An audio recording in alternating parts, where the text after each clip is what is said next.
মুহূর্তের ভিতরেই অসংখ্য মৃত্যু আমরা দেখতে পারলাম। দৌলতদিয়া ঘাটে, রাজবাড়ী জেলার দৌলতদিয়া ঘাটে ফেরিতে জাহাজ ওঠার সময় নিয়ন্ত্রণ হারিয়ে পদ্মা নদীর ভিতরে 50 জন যাত্রী সহ একটি বাস উল্টিয়ে গেল। যে ভিডিওটি দেখে এমন কোনো মানুষ নেই যে মানুষটি চোখ দিয়ে পানি বের হয়নি। এমন ভিডিওটা সোশ্যাল মিডিয়াতে ভাইরাল।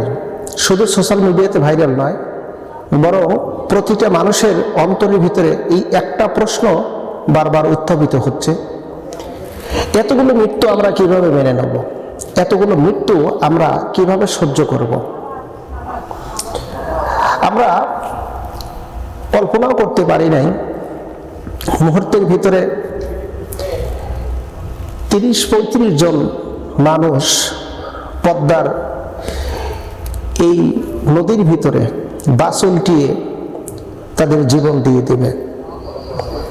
আমরা মহান রবের কাছে প্রার্থনা করি, যারা এই নদীতে ডুবে মারা গেল, আল্লাহ তুমি তাদেরকে শহীদি মর্যাদা দান করো। আল্লাহ তুমি তাদেরকে জান্নাতের উচ্চ মাকাম দান করো।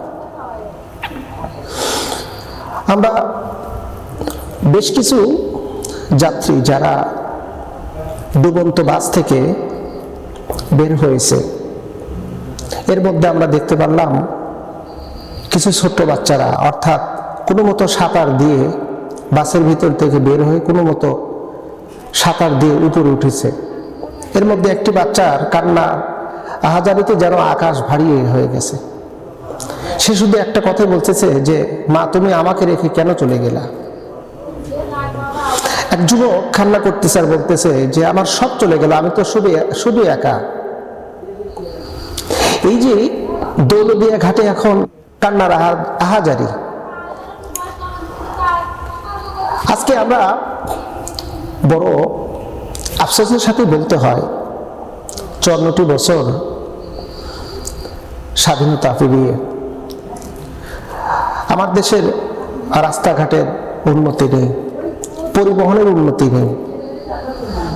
অথচ এই দেশের যে খনিজ সম্পদ, এই দেশের যে সম্পদ, এই দেশের যে টাকা পয়সা বা যতটুকু ছিল বা এখনো চেষ্টা করলে সম্ভব, যা দ্বারা এই দেশটাকে একটা সিঙ্গাপুর রাষ্ট্রের মতন পরিণত করা যেত, যেখানে না থাকতো রোড অ্যাক্সিডেন্ট, না থাকতো মানুষের এই আহাজারি, মানুষের এই কষ্ট। এর জন্য দায়ী কারা? শাসক গোষ্ঠীরা দায়ী। অথচ ক্ষমতায় যারাই যায় তাদেরই কিন্তু বক্তব্য শুনলে মনে হয় এরা যেন এক একজন আল্লাহর ফেরেশতা। যারা বক্তব্য দিচ্ছে ক্ষমতাসীনরা, নৌ পরিবহন মন্ত্রী, সড়ক মন্ত্রী, সেতু মন্ত্রী, হ্যাঁ, তাদের বক্তব্যগুলো শুনলে, আমরা অতীতে শুনেছি, শুধু বর্তমানকে উদ্দেশ্য করে বলতেছি না, তাদের প্রত্যেকটা বক্তব্য শুনলে মনে হয় যে বাংলাদেশের শুধু উন্নতি আর উন্নতি, উন্নতির জোয়ারে পুরো বাংলাদেশ যেন একটা সেই সিঙ্গাপুরের মতন হয়ে গেছে। এর আগে এক কাজ্জাব ছিল, দীর্ঘ 16টা বছর শাসন করেছিল, তার মুখে শুধু উন্নতি ছিল, দেশ অগ্রসর, উন্নত রাষ্ট্রের মধ্যে সে শীর্ষে, এরকম বক্তব্য দিয়ে, অথচ মুখে ছিল উন্নতি আর ভিতরে ছিল দুর্নীতি, দুর্নীতির পাহাড়। তার দলের নেতা কর্মী, এমপি, মন্ত্রী যারা ছিল সবাই দুর্নীতির পাহাড় পরিমাণ দুর্নীতি করে তারা পালিয়ে গেছে। হাজার হাজার কোটি টাকা লুটপাট করে এই দেশ থেকে নিয়ে গেছে।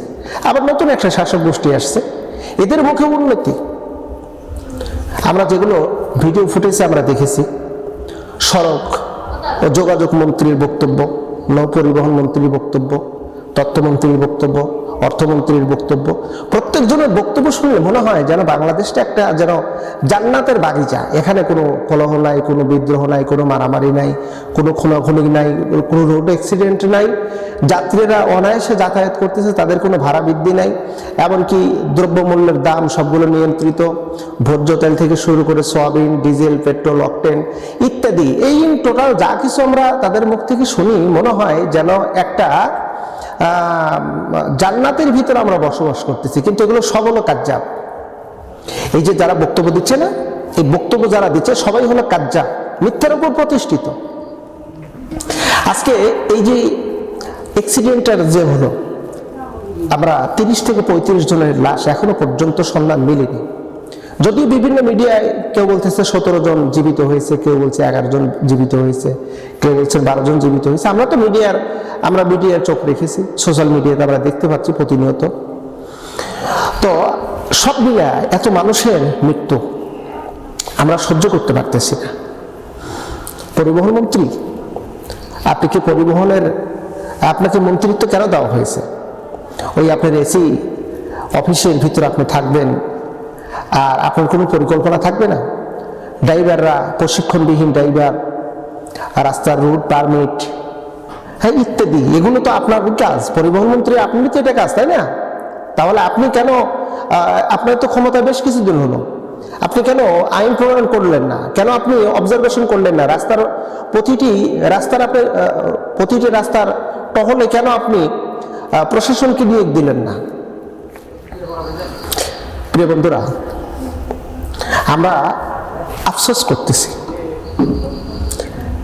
এই দেশ আমরা চাইনি, এই স্বাধীন দেশ আমরা চাইনি। এই স্বাধীনতার জন্য জুলাই যোদ্ধারা তাদের জীবন শহীদ করেনি, তাদের পঙ্গুত্ব বরণ এখনো হাজার, প্রায় 30,000 উপরে ছাত্ররা এখনো পঙ্গুত্ব বরণ করে আছে। চোখ নেই, মাথার এক সাইড নেই, একটা পা নেই, হাত নেই, বুকের এক সাইড দিয়ে গুলি ঢুকেছে। এই যে আহত, এই জুলাই যোদ্ধারা কি এই বাংলাদেশের জন্য যুদ্ধ করেছে? না, এটার জন্য করেনি।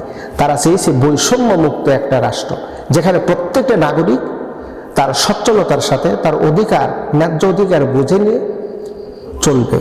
এই জন্য জুলাই যোদ্ধারা জীবন দিয়েছে। তারপরও আমরা কি দোয়া করব? এই দৌলতদিয়া ঘাটের বাস উল্টিয়ে যারা মারা গেল, তারা তো শহীদ। আল্লাহ তাদেরকে জান্নাতের উচ্চ মাকাম দান করুক, আমিন। এছাড়া আমাদের আর কোনো দোয়া নেই। আর যে সমস্ত পরিবারের সদস্যরা আজকে এই একত্রিত অসংখ্য মৃত্যু হয়েছে, সেই সমস্ত পরিবারের পরিজনদের জন্য আমরা শুধু শোক বার্তা ছাড়া আর কিছুই দিতে পারবো না। তাদেরকে না ফিরিয়ে দিতে পারবো তাদের ভাই বোনকে, না ফিরিয়ে দিতে পারবো তাদের স্ত্রী, সন্তানদেরকে, সন্তানকে ফিরিয়ে দিতে পারবো না তার মাকে। আমরা তাদের জন্য দোয়া করি, আমরা সমবেদনা জানাই। আল্লাহ পাক তাদেরকে ধৈর্য ধারণ করার তৌফিক দান করুক। আল্লাহ পাক এই দেশের প্রত্যেকটা জনগণের নিরাপত্তার সাথে যেন চলতে পারে, এই ব্যবস্থা যেন আল্লাহ সুবহানাহু ওয়া তাআলা করে দেন। আমিন, সুবহানাল্লাহ।